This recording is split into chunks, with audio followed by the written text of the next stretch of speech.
Good evening. My name is Cheryl Cook, and I am the chairperson of Simsbury's Community for Care.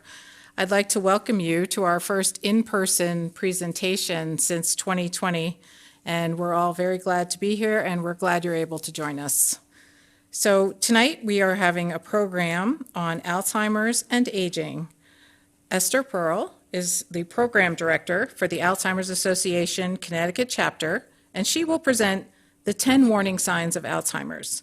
Esther is a skilled and engaging educator who brings her knowledge and personal experience to help families and caregivers to understand the warning signs, detection, and how to move forward in getting a diagnosis and support.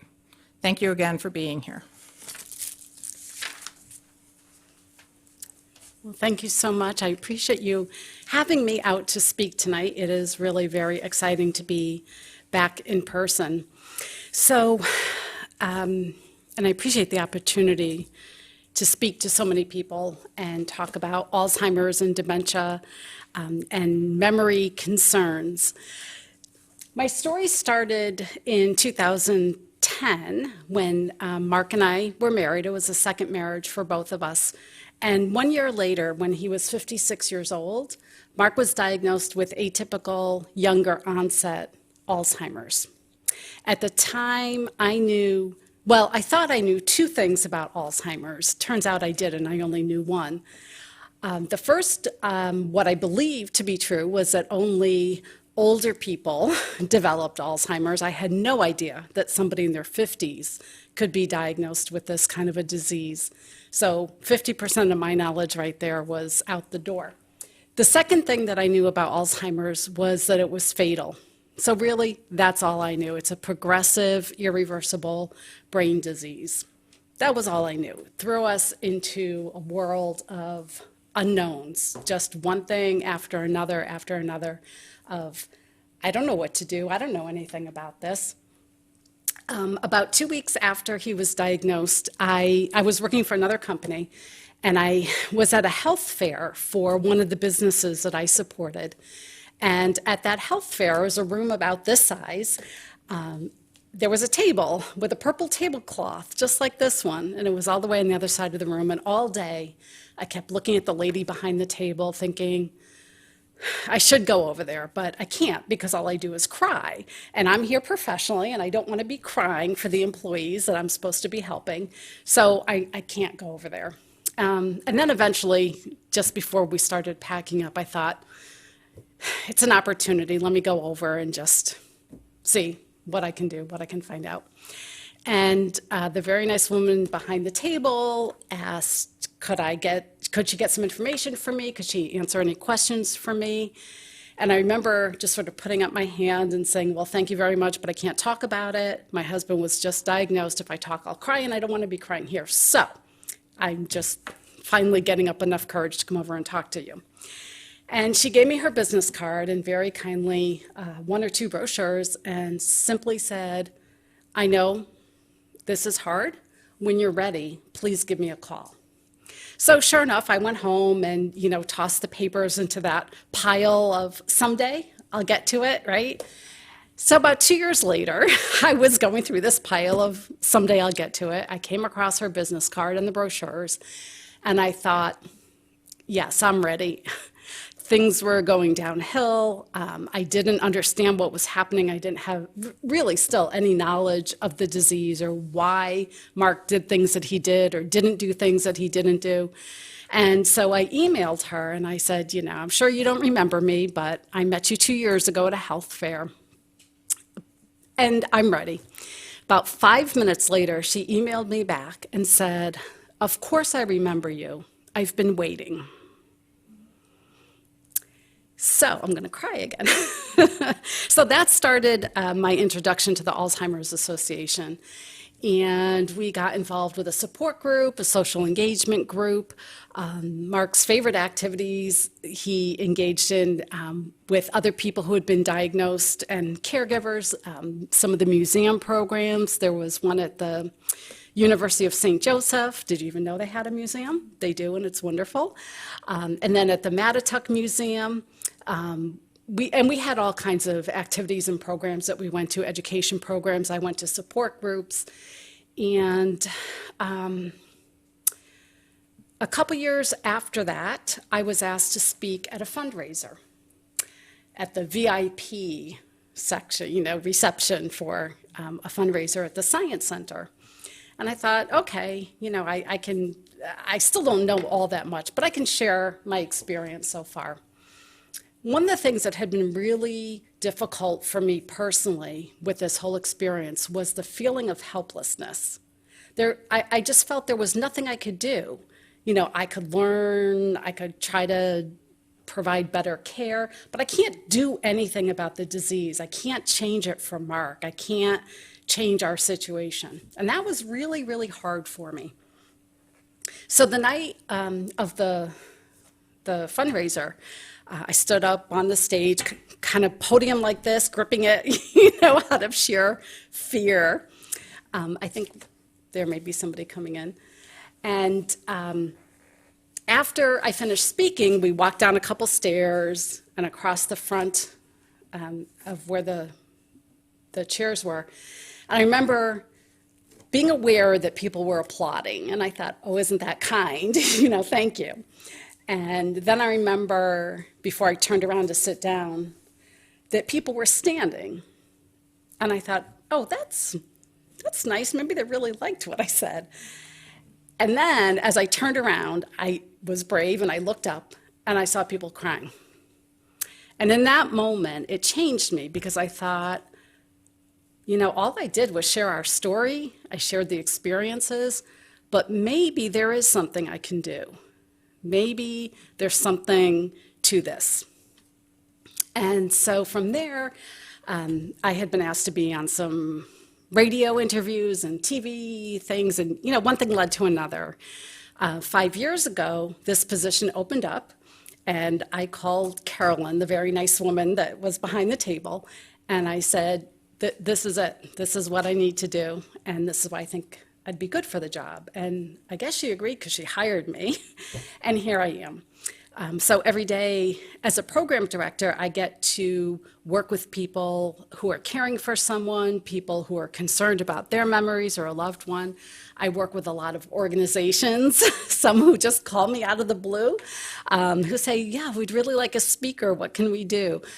We have a lot of program volunteers that I oversee, so I do a lot of training with them. We run support groups. And so I oversee support groups in this part of the state, although many of them are virtual and may remain virtual. We are just going back to in-person programming. Welcome. And so, for me, I often say that this is my therapy. This is the best way that I can honor Mark and the experience that he and I went through. And this isn't even the same picture that I usually show.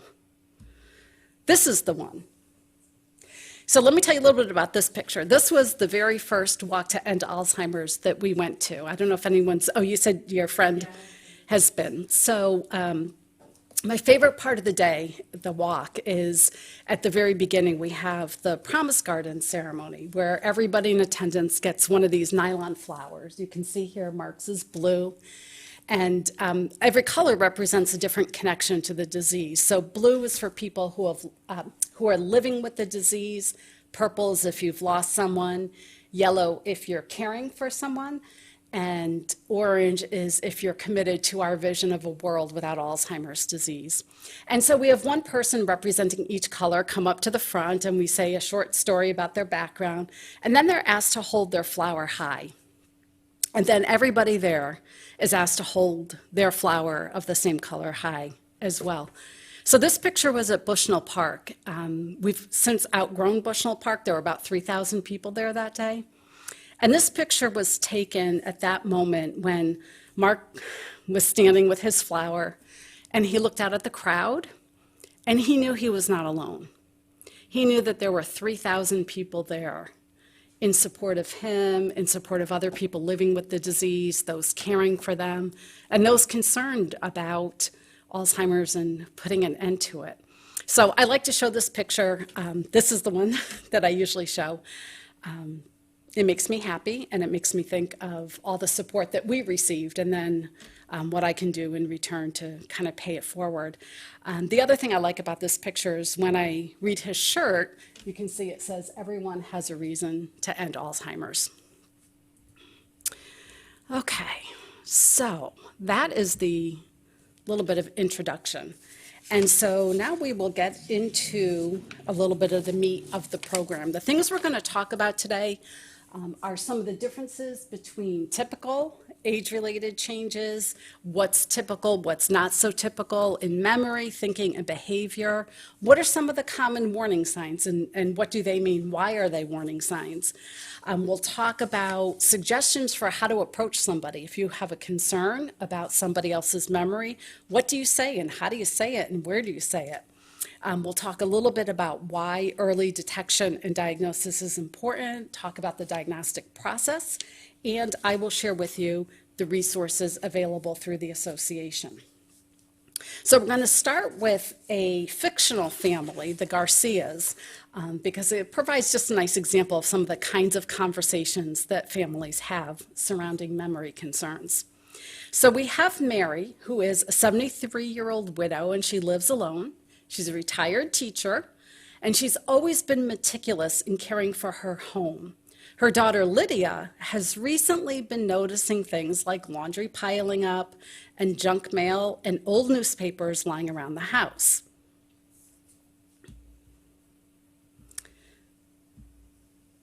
We also, give me one second. We have two daughters. The first is Lydia. She lives a few miles away, and she visits Mom frequently. And then we have Patricia, who lives in another state, so she's not able to see Mom quite so often. Lydia, the one who lives nearby, is concerned about some of the things that she's noticing in her mom, the lack of tidiness and the fact that she's continuously losing things. So the two daughters have a text conversation. Lydia says, "Worried about Mom, she keeps losing things and the house is a mess." Patricia says, "Probably normal to get a little forgetful with age." And then Lydia says, "It's so unlike her. Should we worry?" And the other sister says, "Let's reach out to our old neighbor, Dr. Soloway." And I do want to point out Dr. Soloway is a real person, and he is a real doctor. As we get older, cognitive problems become more noticeable for almost everybody, and it can vary from person to person. Typically with age, people have trouble coming up with the word they want right when they want it. They have trouble remembering names, and they don't think quite as quickly. What's more concerning, or what might be the beginning of a memory problem, is people have a lot of trouble coming up with words or names, and it's happening more frequently, and the words or names don't necessarily come to them later. And then they start misplacing things, but not just once in a while, because we all misplace things, but more often. And it begins to interfere day to day. That should be a warning sign for people that this might be the beginning of a memory problem. So one of the most common questions that we get, because I go to a lot of health fairs and public events and tabling events where we're just out and about, one of the most common questions I get is, what's the difference between dementia and Alzheimer's? Right? Does anybody think about that as a question here? Okay. So the difference is, and we've got a couple doctors who are going to help explain it, but the bottom line is that dementia is an umbrella term. So it's this big term used to describe a whole collection of symptoms involving memory loss, and memory loss that's severe enough to impact daily life. The most common reason that people have dementia, this group of symptoms, is due to Alzheimer's disease. But there are lots of reasons why people have memory loss. So let me show a couple quick videos. Dementia is the umbrella term for an individual's changes in memory, thinking, or reasoning. There are many possible causes of dementia, and Alzheimer's is the most common cause. Other causes of dementia are vascular dementia, which is marked by changes in the blood flow in the blood vessels in the brain. Dementia with Lewy bodies, identified by specific brain changes throughout the brain that include the buildup of a protein known as alpha-synuclein, and frontotemporal dementia, which is marked by brain cell loss in the front sections of the brain or the frontal lobe. Each type of dementia may have distinct characteristics to cause specific behaviors in the individual, but there is also some overlap in behaviors among the types of dementia. Okay, so dementia, big umbrella term. More than 100 years ago, Dr. Alice Alzheimer's described specific changes in the brain, what we call the formation of plaques and tangles. Now, Alzheimer's is a progressive brain disease that's marked by these key changes and is thought to impact memory, thinking, and behavior. The brain has three main parts: the cerebrum, the cerebellum, and the brainstem. Each one plays a role in how the body functions. The cerebrum fills up most of your skull. It is part of the brain most involved in remembering, problem solving, thinking, and even feelings. There are about 100 billion nerve cells or neurons throughout the brain that transmit messages in order for us to create memories, feelings, and thoughts. Alzheimer's disease causes nerve cells to die, which leads to the brain tissue loss, or what we call shrinkage, and causes loss of function and communication between cells. These changes can cause the symptoms of Alzheimer's disease, such as memory loss, problems with thinking, planning, behavioral issues, and even at the end stages, problems with swallowing. Okay, I'm going to pause right here because I think it's really important for us to have a common understanding as to what Alzheimer's disease is and what's happening inside, because it's one of these diseases we can't see.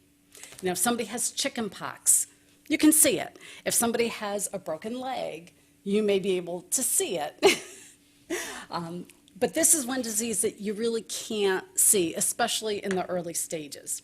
So there are two hallmarks to Alzheimer's disease, things that we find in the brain. The first is a buildup of a protein called beta amyloid. And this is non-scientific, so if anybody is a doctor or nurse, has a healthcare background, I don't want you to think that this is a medical explanation. It's a common everyday term so that we're all on the same page in our understanding of the disease. So you've got messages that need to go from one part of the brain and the body to another. And the way those messages travel is from one neuron to another. So you've got a neuron here, a neuron here, a neuron here, a neuron, all the way through your brain.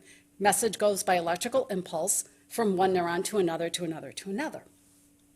That's what should happen. As Alzheimer's progresses, you get a buildup of two proteins. The first is what's called beta amyloid. And this beta amyloid basically forms a barrier between the two neurons. So you've got one neuron here, one neuron here. Electrical impulse should jump from one to another. But now we have this barrier. The protein builds up, and it forms a barrier between the two neurons. So only part of the message is getting through.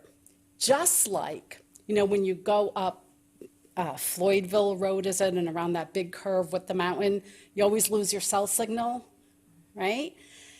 Your satellite radio, anything. Why does that happen? Because the signal gets blocked somewhere between your cell phone and the cell tower and the satellites and the other cell towers and the other person's phone. There's a blockage of the message. Only parts of it get through, or in some cases, none of it gets through. It's very similar to what's happening in the brain. There's a barrier, and so the whole message is not getting through from one neuron to another. Okay? Second thing that happens is a buildup of another protein called tau. And what the tau does, it's a very sticky protein. So you have the neuron with these long dangly ends, kind of like the root of a plant. And the sticky protein gets in there. Everything gets all jumbled and tangled. And so the rest of the neuron is not able to get enough oxygen or nutrients. So what happens when a living cell doesn't get oxygen or nutrients? It dies, right? So literally the brain cells are dying. So those are the two things that happen in every case of Alzheimer's disease. There are other forms of dementia, as Dr. Snyder said it in the first video here. There's frontotemporal dementia, vascular dementia. These are caused by other circumstances, but the way they impact a person may be similar. So we are the Alzheimer's and related diseases organization. We say Alzheimer's because it's shorter, but the things we talk about can apply to many different reasons. Does that make sense? Are there any questions about that? Just Esther's Biology 101, quick explanation. It's important to know what the warning signs of Alzheimer's are and to be on the lookout. We know that we change over time, and the warning signs of Alzheimer's can be warning signs of a number of things, but when you see those in yourself or in someone you care about, it's important to check it out, to consult with a doctor, to find out what you're dealing with. All right, so now let's get into the 10 warning signs. The first one is memory loss that disrupts daily life. Now, those words are important, so it's not just memory loss. Just by a show of hands, if you're willing to put yourself out there, in the past week, how many people have lost glasses, cell phone, or keys at least once? Temporarily misplaced, not lost, okay? Almost everybody, we do it all the time. And I was just up here thinking, oh, I'm not used to going out in public. I have a few things I forgot to put in my bag. I need to get more of those brochures and more of that. So I've got to write myself a note. Is that dementia? No, it doesn't impact my daily life, because if I didn't tell you, you wouldn't have known that. So it's not the little things being forgetful about, it's the bigger things. In the example we have with Mrs. Garcia, she's now not doing the laundry. Things are piling up. Things are getting dirty. For some of us, that might be normal, but for her, that has not been typical. So that would be a reason for concern.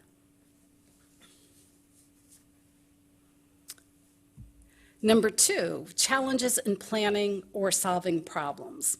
So this could be doing something that you already know. It might be following a familiar recipe. It might be not being able to pay your bills on a regular basis. So if somebody has always paid all their bills and now they're getting shut-off notices, that might be a problem. Or if they are getting overdraft notices or late credit card fees, that might be a concern if it's something new and different. Number 3, difficulty completing familiar tasks. So this could be something like forgetting how to get home from the supermarket when it's the same supermarket and the same home for 20 years. If you've recently moved or they open a new supermarket right around the corner from your house and you're not going to the next town anymore, that's a different story because it's new, it's different. It's not getting a new TV, Apple Smart TV, where you need 7 different remotes just to turn it on and get the sound, because goodness knows I can't possibly do that. But it's rather if you have the same TV and you use the same one remote for it for 10 years, and now you can't figure out which button to press. That's a little bit more concerning. Some people have difficulty with math or with reading in a way that's unusual to them. And once again, this is a change in that person. So for example, we all know somebody who was never able to balance their checkbook, right? So that wouldn't be a warning sign for them. But if somebody who always balanced their checkbook to the penny suddenly was paying bills, the same bill over and over, and not able to balance their finances, well, that would be a sign for them. Okay, number 4, confusion with time or place. So if you think about some of the weather that we've had here over the last week, it's gone from like 45 degrees to 90. It's been sunny, it's been rainy. It's very confusing. I never know what to wear in the morning. I kind of have to check the weather, and I know where I work at home is on the first floor. It tends to be really cold. But upstairs, it can be really warm. So I don't know, do I wear shorts and a short sleeve shirt, or do I wear a sweater? Sometimes it's all of the above. So sometimes we'll have people who appear to wear, let's say, clothing that's wrong for the season. So today, it was, I think most of us would say, pretty comfortable out, but it was cloudy, right? So if I can't gauge the temperature, I might think, well, it was raining the other day, it's cloudy, it's going to rain, so I probably should wear my raincoat and bring an umbrella with me and cover up head to toe. Well, maybe that's a little more than what we actually need for what's really happening out there, but you can see how confusing it can be. Some people will remember parts of a situation, so they may remember they got in the car and they drove to the supermarket, but now they're sitting at the park and they're confused because they don't remember driving from the supermarket and then stopping at the park on the way home. So now they're confused. Why am I at the park? I don't remember coming here. And so when I leave the park, usually I go from the park to the supermarket. But I already went to the supermarket, so am I going to buy groceries? You know, so the bits and pieces in and of itself can be very confusing to somebody who's got some cognitive changes. Number 5, trouble understanding visual images and spatial relationships. So sometimes people may say, oh, my eyes are not working, I need to go get new glasses, right? That's why there are more scratches in the car. So they go to the doctor, they get new glasses, and then they get a couple more dings in the car. And they say, oh, I need a new eye doctor. That eye doctor doesn't know what they're doing because my new glasses are not working. Well, sometimes that happens. But what could be happening is that the way the brain is interpreting the messages from the eyes, that may be off. So what looks like driving down the middle of the road to them may actually be all the way up on the curb. But their perception is that they're right in the middle of the road and everything is fine. So this comes down to causing problems. As I just said, one of the biggest issues is with driving, because eventually spatial perception will become impacted. Also, when you're talking about walking and stairs, that depth perception becomes off.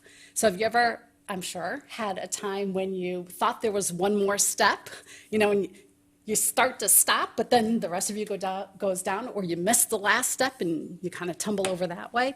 Depth perception, not realizing there's one more stair, or that there isn't one when you thought there was one. Also, even something for most of us, which is as simple as standing up and sitting down.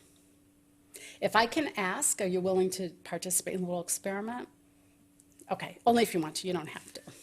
But if you're able to, without getting hurt, can you just stand up for a quick second? Get the energy flowing. No, you don't have to exercise. Okay, great, thank you. Now you can go ahead and sit down. Okay, so why did I do that? Get the blood flowing? No. The reason is because almost everybody, when you sat down, you were able to just sit down. A couple of people turned a little bit just to make sure that chair was still there, but almost everybody's able to pretty much just check a little bit and sit right down. If somebody, if their depth perception is off and their spatial relationship ability is off, that's going to be hard. They may sit down way to the other side of the chair, fall, break a hip, and then we know what happens from there. So these are some of the issues where that spatial relationship and depth perception, it can become challenging. Alzheimer's disease is not just a disease of memory. It can affect other things too. It can affect the way that we perceive what we see. So sometimes somebody in the early stages of Alzheimer's might go to the eye doctor because they're having trouble seeing, and in fact, their vision is just fine, but the way they're perceiving what they're seeing may be difficult.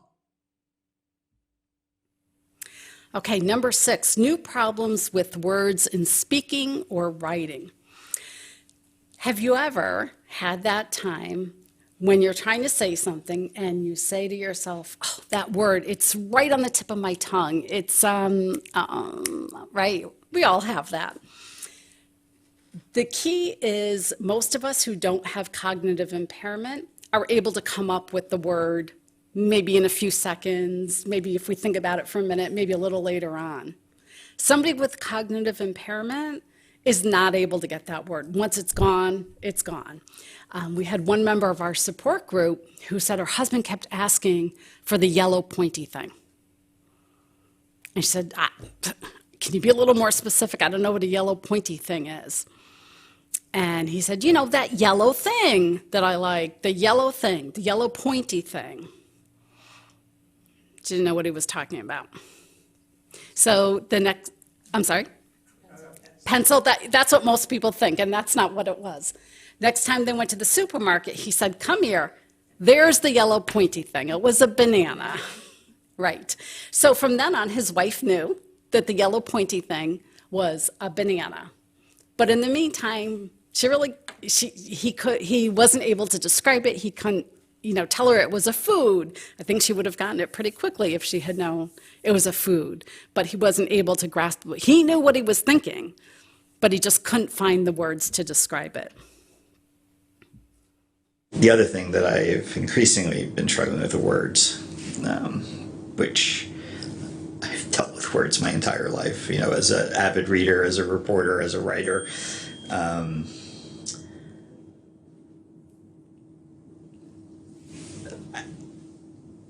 I struggle with them now.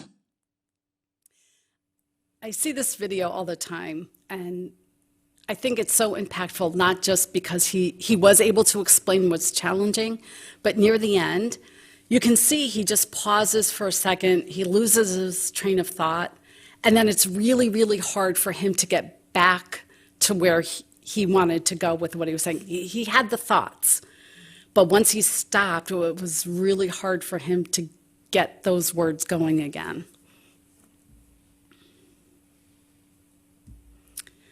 Number 7, misplacing things and losing the ability to retrace steps. So we talked about the keys, the glasses, the cell phone, right? So if you're anything like my life where when we're back to normal and I'm on the road maybe a couple days a week, I go here, I go there, I go to a health fair, I go to a workshop, I meet with a company, I go to my office in Southington, I work from home. Every day is different. I don't know where I'm going.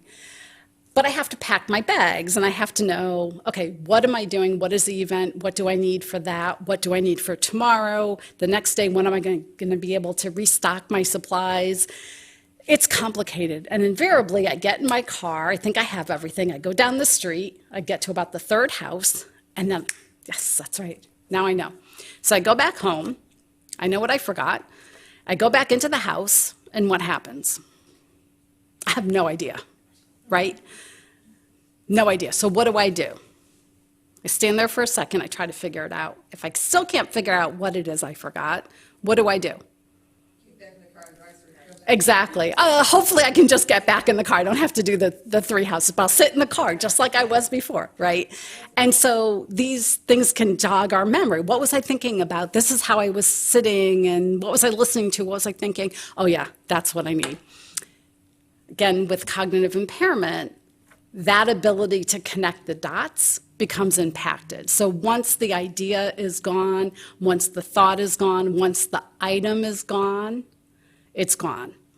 We often will have people who accuse somebody of stealing something, of moving things.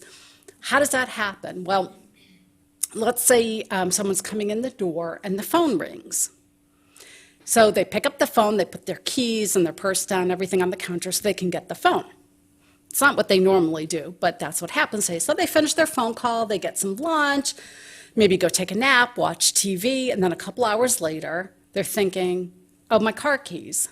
And they go and they look on the hook by the door where they always put the keys, they're not there. Somebody must have come and taken my keys. And next thing you know, you're getting a phone call, somebody saying, somebody stole my keys. Well, more often than not, they didn't get stolen. They were misplaced. And how does that happen? Well, we forget, right? If we can retrace our steps, you say, okay, the last time I had them, I was coming in the door. Oh, I came in the door and the phone was ringing. So there we go. There's the phone and there are the keys.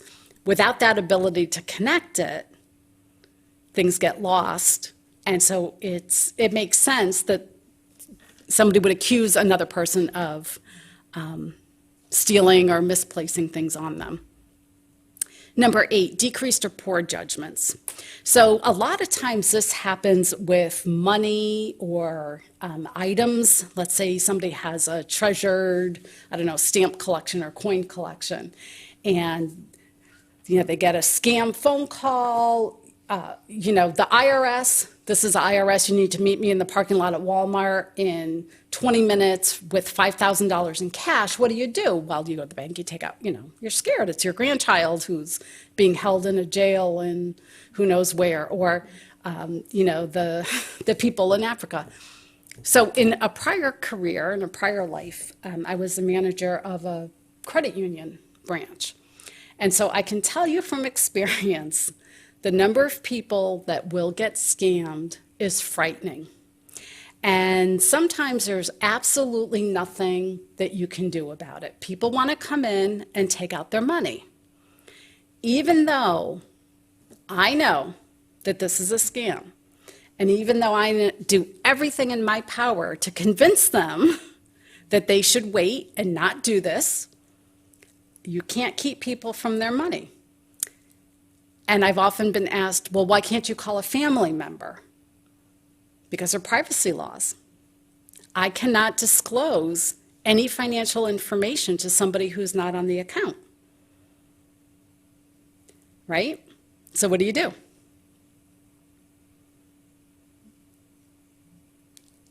It's a tough one. It's a tough one. And I have seen people lose thousands and thousands of dollars.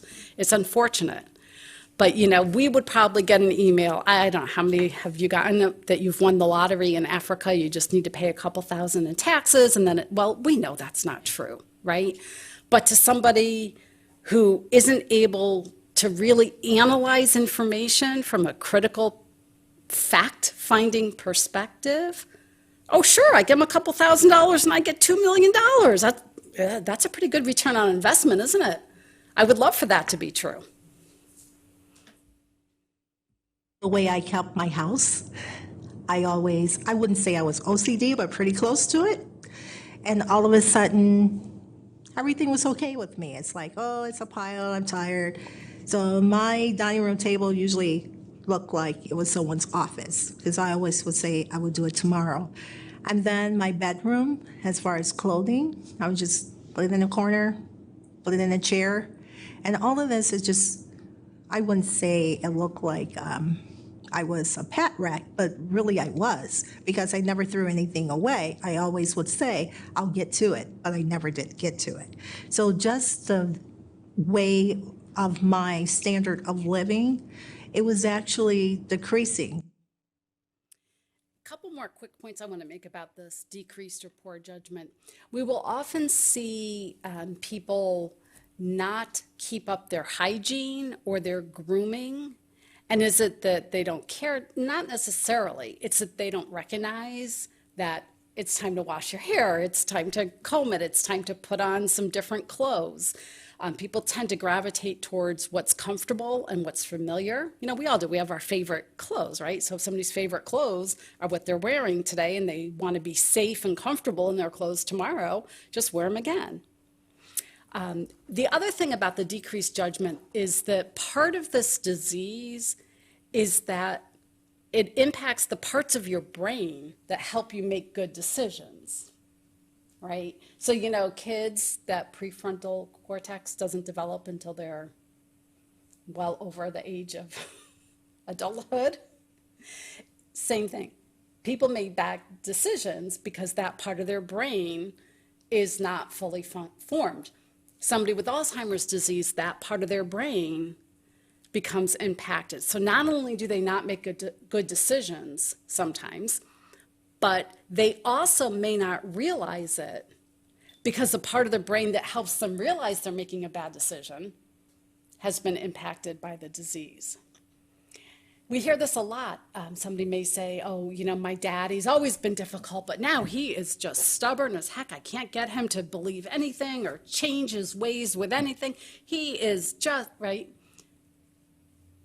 We always remind people, it's the disease, it's not the person. Maybe dad has had a little streak in him his whole life, and it's become worse now, been more challenging, but that can be part of the disease. They don't realize that they've been impacted, and they don't realize that they're not making good decisions. So it becomes even more challenging as a caregiver. Number 9, withdrawal from work or social activities. So let's say somebody has been playing poker every Friday night for 50 years. This is the thing, that they get together with their friends and they play poker on Friday nights. Well, now they're taking cards when they shouldn't and holding ones that they shouldn't and calling, and I don't play poker, so, forgive me for not getting all the terms right, but they're not playing well. And people are yelling at them. I mean, I've been to card games. I know what happens. Oh, you shouldn't have taken that. That was my card. Or, how could you put that down? You blew it, or you lied, or, And that can be uncomfortable, right? That's not really fun anymore. So why do I bother going? I don't want people to yell at me. I'm just not going to go anymore. It's unfortunate. It may be too overwhelming.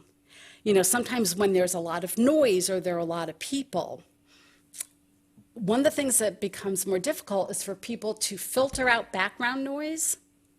So they may be hearing, their hearing may be okay, but they may hear everything all the same. So if you're at a loud restaurant or you're at a party or a family gathering and there's a lot going on, the TV's on, the radio's on, the kids are running around screaming, people are yelling at you because you put down a card and you shouldn't have put down the card, it can really be very overwhelming.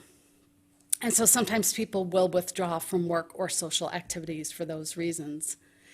And then number 10, changes in mood and personality. Well, if you think back to the previous 9 warning signs, I think it's pretty easy to see how someone's mood and their personality could change just because of those warning signs, but also, again, the parts of the brain that help us control our mood, help us control our temper, help us control what to say, what not to say, that filter, they're not working the same way as they used to before. And so sometimes we'll see a change in mood or personality. Another early sign of Alzheimer's or dementia is subtle changes in behavior. So all of a sudden, the family may notice the person is more easily irritated or more impatient or a little moody, or have a shorter fuse, or more anxious. Now, there's lots of things that can cause that, but often that can be an early symptom of Alzheimer's or go along with the early symptoms of memory loss.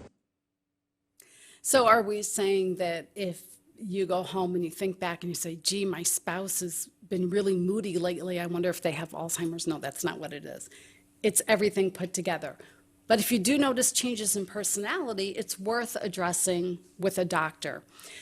Way back, about half an hour ago, we were talking about some of the different forms of dementia, and one of them was frontotemporal dementia. Frontotemporal dementia, one of the differences in symptoms is that it tends to start with mood and personality changes, as opposed to the short-term memory loss that happens with Alzheimer's disease. Are there any questions at this point? Anything we should go back over? Yes? Is the treatment all different for the different times of dementia? Yes, it can be. Oh, I'm sorry. The question was, are the treatments different for different causes of dementia? Yes, and in the next section, we're going to talk a little bit about diagnoses and next steps. And it's really important to know the cause of the symptoms of dementia, because different medications will act differently for different reasons. So, for example, if somebody has Parkinson's and they're on a medication for Alzheimer's, it could have a negative effect. Or frontotemporal, it's important to find the reason, and that's actually the section we're going to talk about next, what to do and how to get a diagnosis. Yes? One of the, I guess, sort of questions and observations I've made is depression and anxiety and those sorts of things are just typically underdiagnosed in older people in general. So I would imagine that part of diagnosis, which we'll get around to, is addressing those kinds of things and tweaking out, because I think about a lot of those symptoms do go along with, you know, a major depressive disorder as Right, well. right. Somebody who may, in fact, not at all have Alzheimer's, but might actually be quite depressed. alone. Exactly. And So the wondering if diagnosis sort of tries to find those. Right, so the comment is about other reasons for things like depression and anxiety and social withdrawal, which is a great question because the diagnostic process starts with a complete physical to find out what is causing the symptoms. So there can be hundreds of reasons why somebody has memory loss or some of these other symptoms. And the two you brought up are really big. Depression and anxiety. Any mental health issue can have an impact on your memory, on your mood, on your personality, on all the symptoms that we've been talking about. Everything from vitamin deficiencies to dehydration to thyroid issues, medications. It can be a new medication that somebody is reacting poorly to. It can be a medication they've been on for too long and has perhaps built up in their system, and now they're not reacting well to it. It can be a combination of medications. There's thousands of reasons why somebody can have memory loss, and so it is really important to get to a doctor and find out what is causing these symptoms of memory loss.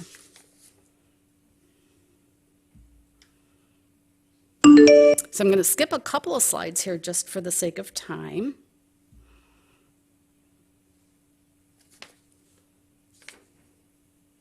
So sometimes people themselves are the ones to first notice some changes. They may say, gee, I used to do this like this. I used to remember lines from a play or lyrics to a song, whatever it might be. And now it's just getting a little harder. It's taking a little more time. Other times, people don't notice the changes at all. Remember what I said about that decision-making part of the brain that becomes impacted? They're not able to really see how they're becoming impacted. And so in that case, it would be up to family and friends and loved ones and neighbors to notice some changes and to take action. It's a very interesting phenomena that people who have memory problems are often less aware of it than family members or their friends who know them well. One of the reasons for that is our ability to monitor ourselves, which is an important part of brain function, decreases when we start having memory problems. Not in everybody, but commonly, and more than half the people with memory problems. And so the person is just not keeping track of the trouble they're having day to day. But the family members are, paying attention. If they're paying attention, they see, boy, this is starting to happen a lot, and the person's not aware of it. So the family's more aware, and they may talk to their loved one about it, and they say, I've noticed you've been repeating yourself. And they say, I'm not repeating myself. And that could either be due to the fact that they're not aware of it, or they may not want to acknowledge it.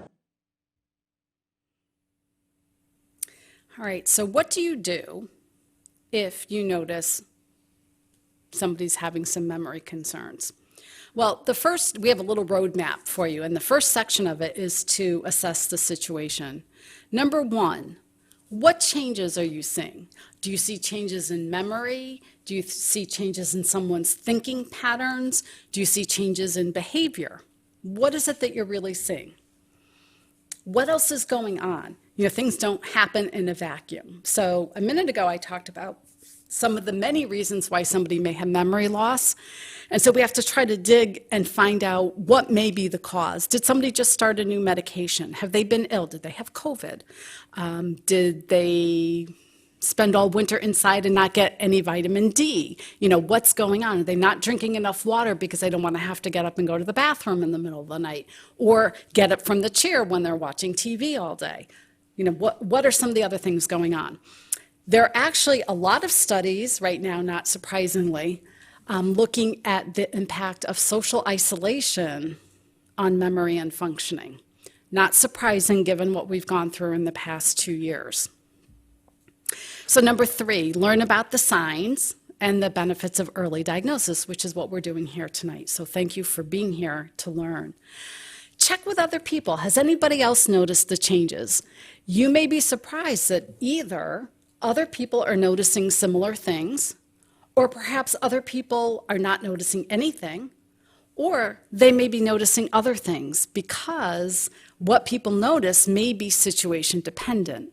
So if, let's say, you're the adult child that goes over every Saturday and has dinner with mom and dad, there may be certain things that you see, but then your brother in California, who calls once every 6 months, may see some different things, may notice some different things in their conversations. So different situations may bring out different symptoms. So having some honest conversations with other people can be very helpful in trying to figure out some of the patterns. So having a conversation.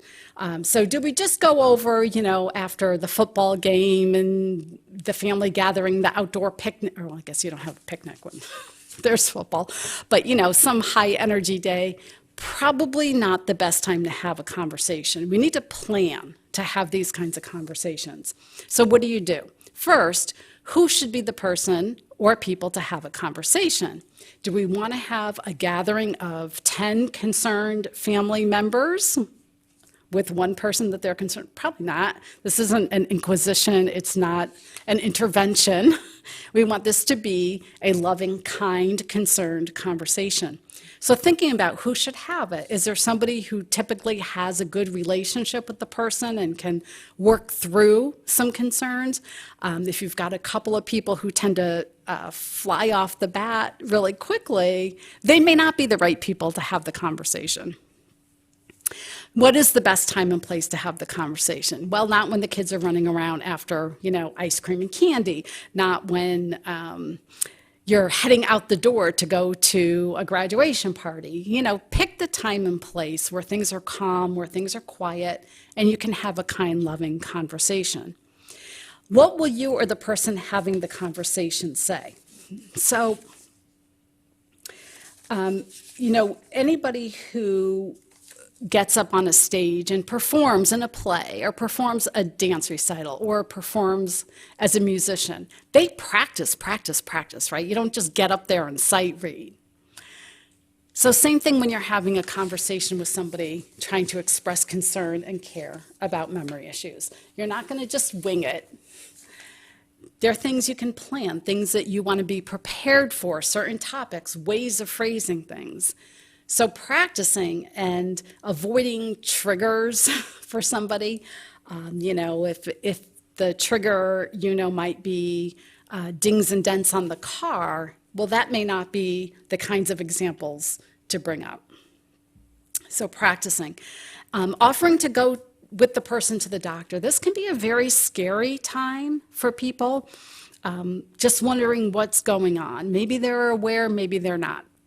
But even if they're not aware, if somebody is bringing it to their attention, it can be concerning. It can be really, what's the word? Not just frightening, but unsettling, So offering to go with the person to find out what's going on, because we really don't know until we go to the doctor. And if needed, having multiple conversations. Some of these things are not things that can be addressed or solved or agreed to in one short conversation. It may take a little here, a little there, a little here, and then eventually maybe enough to get the person to go to a doctor. We actually have a whole separate workshop on having some of these difficult conversations. I can spend a whole hour talking about how to plan a topic, how to approach it, how to talk about going to the doctor. taking care of legal and financial affairs, and how to really be honest about someone's ability to drive safely and how to approach some of those conversations. The next thing you can do is to reach out for support. And in a minute, I'll talk a little more about the association and some of the services that we offer. Getting to a doctor. So most people, as I mentioned, will start the process by getting a complete physical, blood work, labs, whatever other testing based on the person's medical conditions the doctor feels are important. Because this is often done by ruling out other issues, as Deb mentioned. Because anxiety and depression can very often look like memory loss. If there are no answers from a primary, you may be referred to doctors like a geriatrician, neurologist, psychologist, psychiatrist to do some neuropsych testing. That's usually the next step, and possibly some imaging.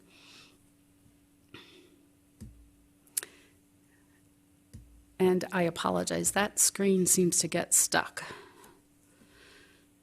If you give me 1 second.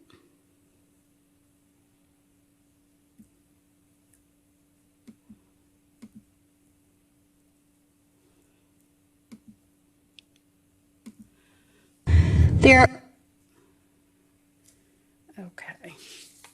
So early detection, you want to make sure you pay attention to what's going on. Don't just slough things off to, oh, it's just old age. If there are things you're concerned about, you want to make sure you get them addressed.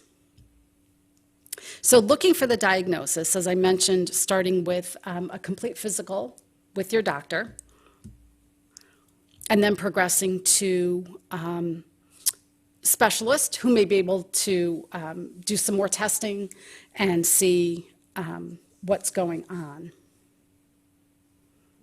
So it used to be that people would say, well, you can't really diagnose Alzheimer's until the person passes away, right? That used to be true. Today, because of research and technology, we are able to test and have a 99.5% accuracy with an Alzheimer's diagnosis while the person is alive. And part of what's really exciting to me is that the research and technology that has allowed that to happen, much of it is funded by the Alzheimer's Association. One of our top priorities is to support research and sometimes new, different ideas. There's a lot of research that's actually happening right here in Connecticut, which is really neat, between the UConn Health Center, Yale, and a number of biotech companies right here in Connecticut. It's really very interesting. Jackson Labs in particular over in Farmington, what they're doing.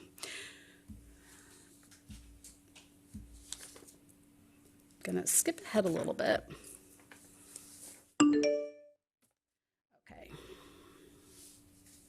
So part of how they can make an accurate diagnosis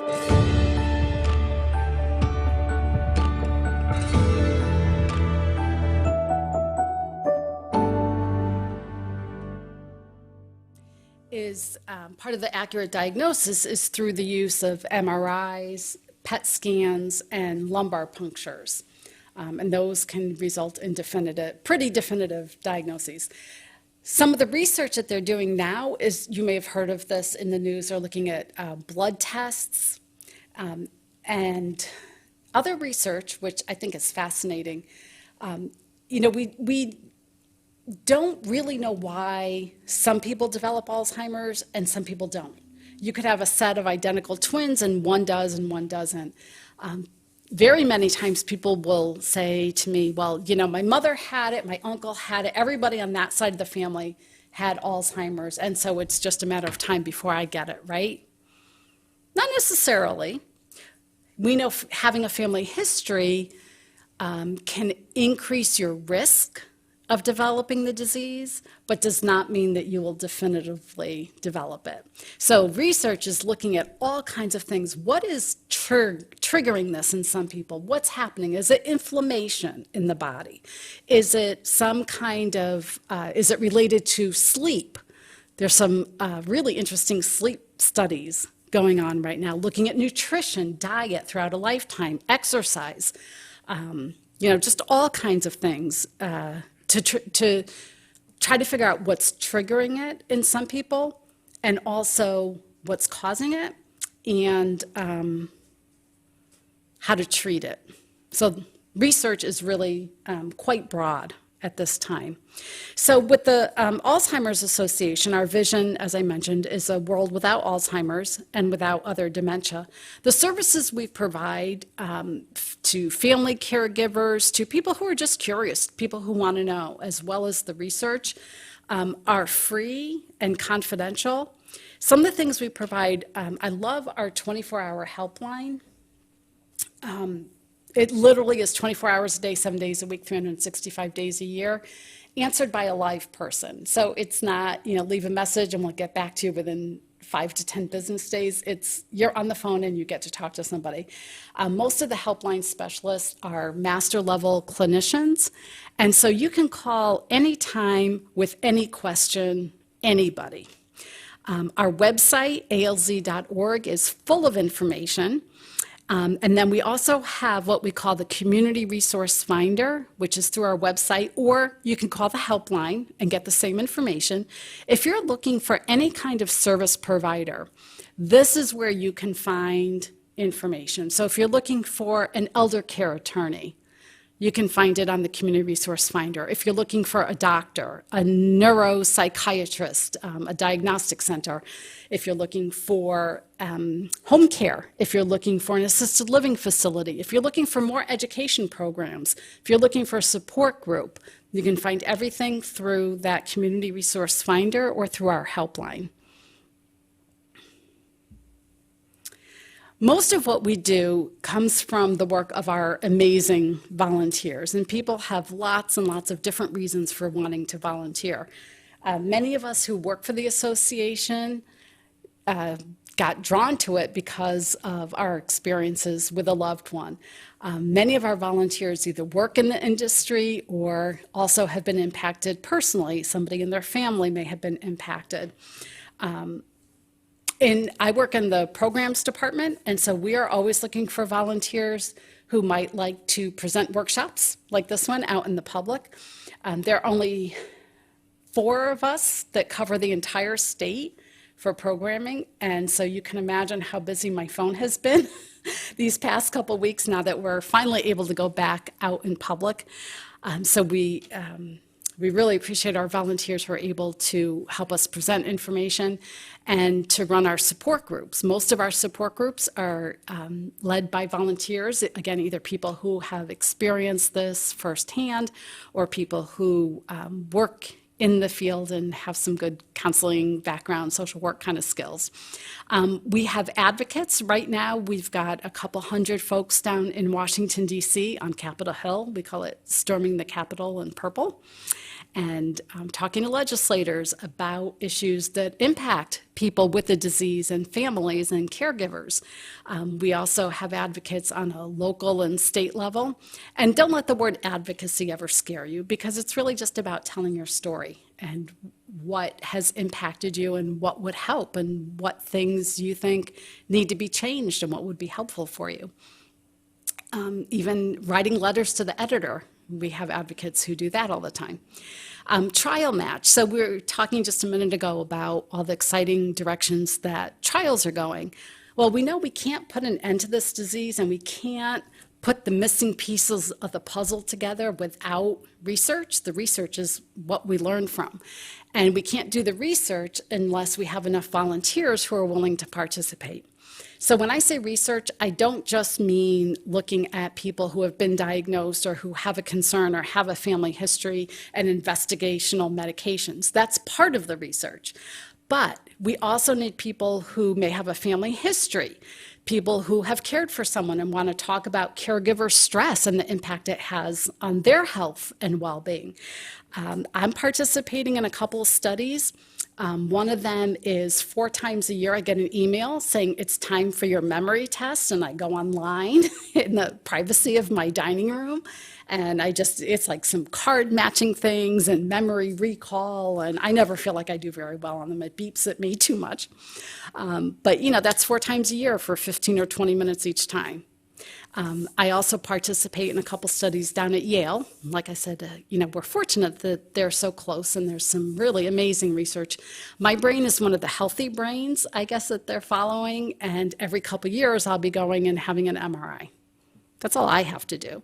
I don't know what they do with the results, but I figure this is part of what I can do to give back. If something I can do will make a difference down the road for other people, then they're free to look at my brain and see how it works or doesn't work. It's fine with me. And so the service we provide is called Child Match.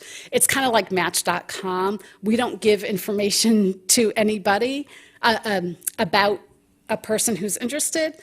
You fill out a questionnaire, and then you go online and look for studies that might be a good match for you, and you reach out to them to say, yes, I might be interested, tell me more.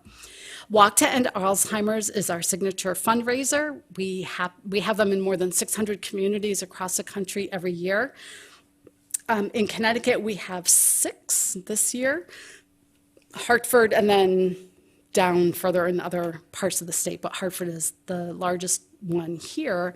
And I mentioned Bushnell Park was where we used to have it. We now have it at Rentschler Field, and it's just a great day. It's very supportive and very impactful to be around so many people who have been impacted by the disease and just kind of feel the love, feel that support. And then we also have the longest day on June 21st, which is another of our signature fundraiser days. It's a kind of a pick your own, whatever you want to do as a fundraiser, and people do it all day, and doesn't have to be on that day. It's actually on a Tuesday this year, but there are lots and lots of ways of getting involved. So I know it's getting a little bit late. It's been a long day, but I just want to end there, but see if there are any questions, anything I can answer for you, tell you about. No? Well, you have our 1-800 number, so please feel free to reach out anytime. You could call in the car on your way home, or the middle of the night when you can't sleep because you're worried about something. Literally any time of the night or day you can call. The website is full of information, so please take advantage of all that. And if there's anything we can do to help, any concerns you may have, please feel free to give that 1-800 number a call. And I want to thank you so much for being here and for learning more and seeing how you can help. Thank you. Yes. I was going to say, I came up with a question. You mentioned some of the early diagnosis and therefore early interventions, but my notes didn't actually capture much that we can do in terms of early interventions. Sure. So there are a couple reasons why the question has to do with the advantages of early diagnosis and interventions. So there are a couple reasons why early diagnosis is important. Number one, medications that are out there, and I don't have time really to get into the medications. Medications are typically symptomatic type medications, although a year ago, very exciting that the first disease-modifying treatment was approved by the FDA for select populations, the Aduhelm. The earlier you start treatment with some of these medications that help with the symptoms, the more effective they can be. Okay, so that's one. Number two, it gives you and your family a chance to plan. We talk often about having legal and financial affairs in order. It's really important that people have their desires known, that they express them, that they get them in writing, so that they will be honored and respected. I think, obviously, because I'm in the education portion, I think that education is critical, so people can understand how to provide the best care you can. If the mindset is they're just being difficult, they're just being stubborn, just whatever, Dad needs to know that today is Wednesday, even though he thinks it's Saturday. Well, you know what? Really, it doesn't matter what day it is. If Dad thinks it's Saturday, you're not going to argue with him because he's happy believing it's Saturday. So you go along with it, right? So the more you can learn, the better care you can provide, and the more positive emotion the person with the disease will have. And there was one more I was going to say. Oh, well, here's another one. Not knowing what the cause of the memory loss is, the sooner you can address it, the better in so many situations. I mean, can you imagine thinking that you have Alzheimer's disease when in reality you have a thyroid issue that might be very easily treated with some thyroid medication, or that you're suffering from dehydration? You really just need to make a better effort at drinking more water every day. Yes? It's starting to feel like everyone dies of cancer. Everyone dies of Alzheimer's. I'm curious, and the terms can be used so loosely. I'm curious if there are statistics, I'm sure there are, around what percentage of the population does eventually develop what we would actually call Alzheimer's, diagnosable. Yeah, so the question has to do with the relevance of Alzheimer's, and not just throwing the term out, but actual diagnosis. So in Connecticut, there are over 80,000 people diagnosed with Alzheimer's disease. And one thing that's interesting about most of the statistics out there are that they're only for people over the age of 65. They don't include the younger onset people. I don't know why that is, but it is. So the biggest risk factor, and this is straight out of our Understanding Alzheimer's Disease workshop, which is another one. I can spend a whole hour getting into some of the more nitty-gritty about that. But 1 in 3 seniors will die with some form of Alzheimer's. Biggest risk factor is age. So over the age of 65, your risk of developing the disease increases. Yeah. But that does not mean that every 85 or 90-year-old out there has Alzheimer's. Not everybody does. Great questions. Anything else I can answer quickly? No? Yes? Just talk a little bit more about if you have other workshops for more advanced. Sure. Just like to know more about care. Okay. So the question is about some of the other workshops we have. For much more detail, I would refer you to the helpline or to the website. If you go on the website, alz.org, or the helpline, the number's up here, 800-272-3900. But in general, we have lots of different programs that we can present. We have the 10 warning signs, understanding Alzheimer's disease, the dementia conversations or difficult conversations. We have some caregiver series. So we have an early stage series that's 3 parts, a middle stage series that's 3 parts, and then a late stage series that's 2 parts. We have a managing money program. We have effective communication strategies, understanding dementia-related behavior, and the list goes on. So we've got quite a few things. Those are also, we call the common programs that we teach all over the country, and they're pretty consistent. We also have special programs that we develop for either a specific audience or a specific cause or reason. Like June is our Alzheimer's and Brain Awareness Month, and so we have some brain health things in particular, and they're all listed on that community resource finder. You can also, on your registration form, if you'd like, you can indicate that you would like, we have biweekly email blasts that come out that just lists all the programs coming up in the next 2 weeks, and that's specific to Connecticut. So we have virtual programs, and now we also have in-person programs. So there's a lot happening now. Good. Well, I do want to thank everybody. Again, I know it's very late. It's been a long day. And I appreciate your being here and your attention and your great questions. Thank you so much. My pleasure. Thank you.